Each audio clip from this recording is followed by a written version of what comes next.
Hi guys, Greg Denny. I had a wonderful experience lately that I wanted to share.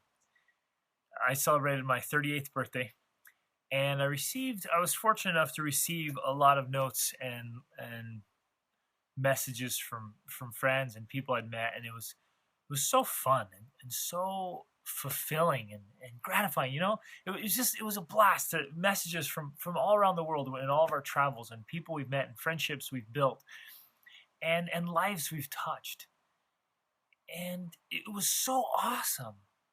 And please don't misunderstand me. I'm not in any way trying to boast here, but I wanted to share the with you a little bit of the fruits I felt of trying to live a life that is meaningful, trying to live a life that's inspiring, and trying to make a positive difference wherever we go.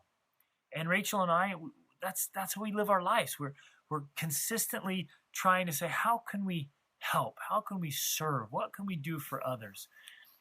And we started a humanitarian organization in Guatemala that's still happening and still fighting off the severe malnutrition that's down there and helping people help themselves and teaching them self-reliance. It's called the Mayan Eco Homestead.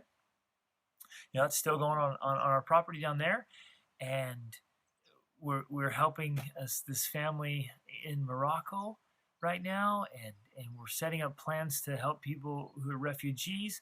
And again, please don't misunderstand. I'm not saying this to boast or, hey, look at me. And I don't do it. I don't do it for that. I'm doing it because I want to make a difference. But I want to share with you my personal experiences because it's the way to live. It's so awesome. Seriously, the greatest happiness comes from trying to help others feel happy. The greatest joys in life come from giving, not getting. The most fulfilling life is one that's spent in striving to make a positive difference in the world. And so I had to ask, what are you doing for others? And I want you to really honestly evaluate it. It's easy sometimes to think, well, I do this and I do that and I do the other. But really step back, sit down for a second and say, what am I doing for others? It's so easy to live only for ourselves. You get caught up in this, well, what am I going to do? And what's in it for me? And how am I going to build myself and, get all these things for me? And we get focused on materialism, and we get focused on us. And it can become quite selfish and self-centered. And so I want to challenge you. What are you doing for others? Consistently ask yourself that. Ask your family that. Ask your children that. Raise them with that mentality. What am I doing for others? What did I do today to help others? Have I done any good in the world today? Right? And it can be simple things. Smiles, compliments, notes, letters, emails. It can be a little bit of helping out in the house or helping with a neighbor. It can be simple things. It doesn't have to be this great project. And yet it can be a great project. It can be something wonderful you do for people who are living with far less than you have.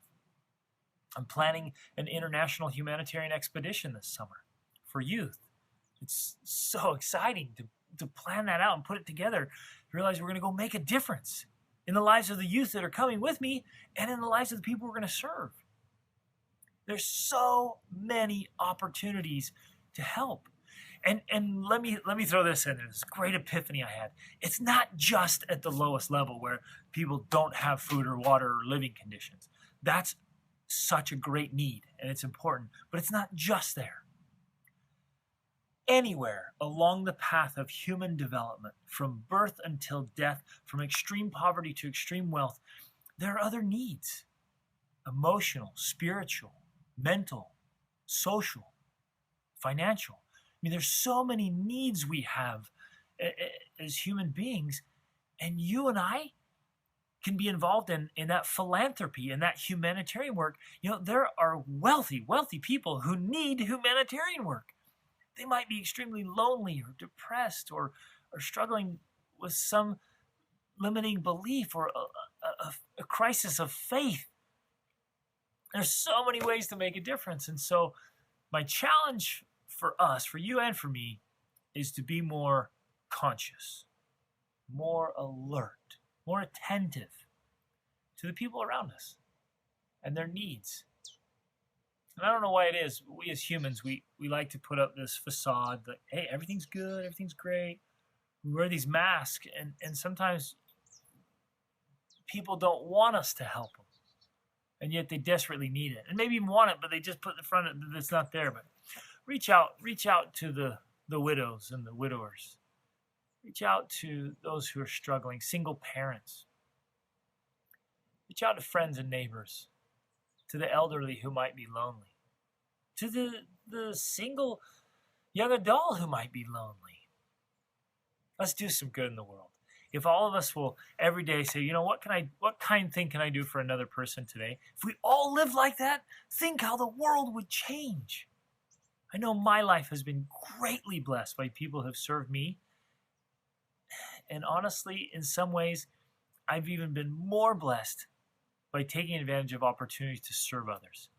So I challenge you to go out today and every day and do something good for someone else. Reach upward.